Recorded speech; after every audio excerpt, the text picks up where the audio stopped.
জানিয়ে দিব হাতে থাকা সর্বশেষ আপডেট বাংলা সংবাদ। প্রথমেই সংবাদ শিরোনাম। এনাফ ইজ এনাফ, আমরা আর চুপ থাকব না বললেন নূর। এরপর জানিয়ে দিব কসবা সীমান্তে বিএসএফ এর গুলিতে বাংলাদেশি নিহত। এদিকে সাবেক ছাত্রদল নেতা মাহবুব হলেন নাগরিক পার্টির যুগ্ম আহ্বায়ক। এরপর জানিয়ে দিব ৩২ জেলার দায়িত্ব পেলেন সার্জিস। আরও জানিয়ে দিব জনগণের সরকারি ১৭ বছরের ধ্বংসস্তূপ পুনর্গঠন করতে পারবে বলেছেন আমিনুল হক। সর্বশেষ জানিয়ে দিব আইনের শাসন না থাকলে সংখ্যালঘুরা নিরাপদ নয় বলেছেন তারেক রহমান। এতক্ষণ শুনছিলেন সংবাদ শিরোনাম, এবারে বিস্তারিত। তবে অনুরোধ থাকবে ভিডিওটিতে একটি লাইক করবেন এবং কমেন্ট করে জানিয়ে দিবেন কোন জেলা থেকে আপনি আমাদের এই ভিডিওটি দেখছেন। এনাফ ইজ এনাফ, আমরা আর চুপ থাকব না বললেন নূর। এনাফ ইজ এনাফ, যথেষ্ট হয়েছে, আমরা আর চুপ থাকব না। গত ৬ মাসে গণহত্যার সঙ্গে জড়িতদের অল্প কয়েকজনকে গ্রেফতার করা হয়েছে। আহতদের চিকিৎসার বিষয়ে ব্যবস্থা নিয়ে স্বাস্থ্য মন্ত্রণালয়কে সংবাদ সম্মেলন করে আহতদের অবস্থা জানাতে হবে। আহত ও নিহতদের ক্যাটাগরির ব্যাপারে যে বৈষম্য করা হয়েছে তা সংশোধন করা হবে। গত ৬ মাসে বিভিন্ন কমিউনিটির যৌক্তিক দাবি দাওয়া আমলে নেওয়া হয়নি। সংস্কারের কোনো বাস্তবায়ন দেখছি না। পুরনো ধারাই চলছে দেশ। এখন জাতীয় ঐকমত্যের ভিত্তিতে এগিয়ে যাওয়া উচিত।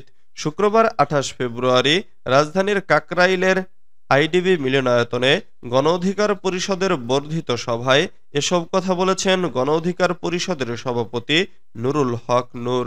এ সময় রাজনৈতিক ফায়দা নিতে কেউ কেউ আওয়ামী লীগকে টিকিয়ে রাখতে চায় বলেও মন্তব্য করেন নূর।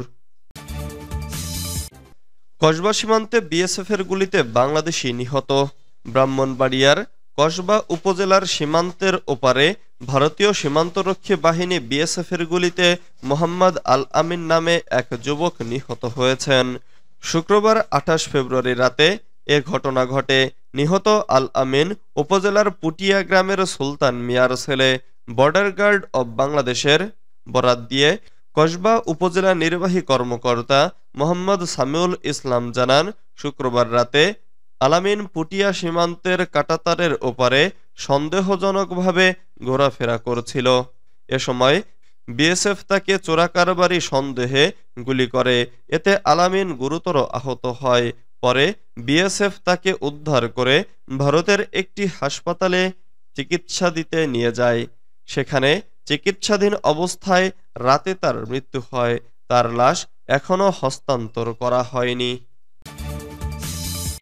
সাবেক ছাত্রদল নেতা মাহবুব হলেন নাগরিক পার্টির যুগ্ম আহ্বায়ক। নতুন দল জাতীয় নাগরিক পার্টির যুগ্ম আহ্বায়কের দায়িত্ব পেয়েছেন জাতীয়তাবাদী ছাত্রদলের ঢাকা বিশ্ববিদ্যালয়ের হাজী মোহাম্মদ মহসিন হলের সাবেক যুগ্ম সাধারণ সম্পাদক মাহবুব আলম মাহির। শুক্রবার ২৮ ফেব্রুয়ারি বিকেলে রাজধানীর মানিক মিয়া এভিনিউতে পার্টির আত্মপ্রকাশের ঘোষণায় দলের ৩ নং যুগ্ম আহ্বায়ক হিসেবে মাহবুব আলম মাহিরের নাম ঘোষণা করা হয়। মাহবুব আলম ঢাকা বিশ্ববিদ্যালয়ের প্রথম বর্ষ থেকেই ছাত্রদলের রাজনীতিতে জড়িত ছিলেন। তিনি ২০১৯ সালে বিশ্ববিদ্যালয়ের ডাকসুর নির্বাচনে ছাত্রদলের প্যানেল থেকে হাজী মোহাম্মদ মহসিন হলের এজিএস পদে প্রতিদ্বন্দ্বিতা করেন। মাহবুব আলম ঢাকা বিশ্ববিদ্যালয়ের ফাইন্যান্স বিভাগ থেকে স্নাতক ও স্নাতকোত্তর সম্পন্ন করেন। পরবর্তীতে তিনি অস্ট্রেলিয়া থেকে মাস্টার্স ডিগ্রি সম্পন্ন করেন। উল্লেখ্য, গণঅভ্যুত্থানে নেতৃত্ব দেওয়া তরুণদের নতুন রাজনৈতিক দল জাতীয় নাগরিক পার্টির আহ্বায়ক কমিটি ঘোষণা করা হয়েছে। শুক্রবার রাজধানীর মানিক মিয়া এভিনিউতে দলের আত্মপ্রকাশ অনুষ্ঠান হয়। এই অনুষ্ঠানে দলের আহ্বায়ক ও সদস্য সচিবের নাম ঘোষণা করেন জুলাই গণঅভ্যুত্থানে শহীদ ইসমাইল হোসেন রাব্বির বোন মিম আক্তার। ৩২ জেলার দায়িত্ব পেলেন সার্জিস। জাতীয় নাগরিক পার্টির মুখ্য সংগঠকের দায়িত্ব পেয়েছেন সার্জিস আলম। তার দায়িত্বে রয়েছে ৫টি বিভাগের ৩২টি জেলা। দায়িত্ব পাওয়ার পর সামাজিক যোগাযোগ মাধ্যম ফেসবুকে নিজের আইডিতে দেওয়া এক পোস্টে সার্জিস আলম একথা বলেন। তিনি জানান, রংপুর, রাজশাহী, ময়মনসিংহ, সিলেট বিভাগের সবকটি জেলার দায়িত্বই তিনি নিয়েছেন। সেই সঙ্গে ঢাকা বিভাগের আংশিক দায়িত্ব তার।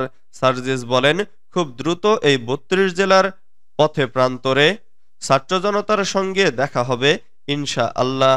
তিনি আরো বলেন, আমরা দিনে এনে দিন খাওয়া শ্রমজীবী ভাইয়ের কথা শুনতে চাই, স্কুলে পড়ুয়া আগামীর বাংলাদেশের পরবর্তী প্রজন্মের কথা শুনতে চাই, পরিবারের জন্য নিজের অনেক স্বপ্ন বিসর্জন দেওয়া বোনদের কথা শুনতে চাই, শক্ত করে সংসারের হাল ধরে রাখা মায়েদের কথা শুনতে চাই।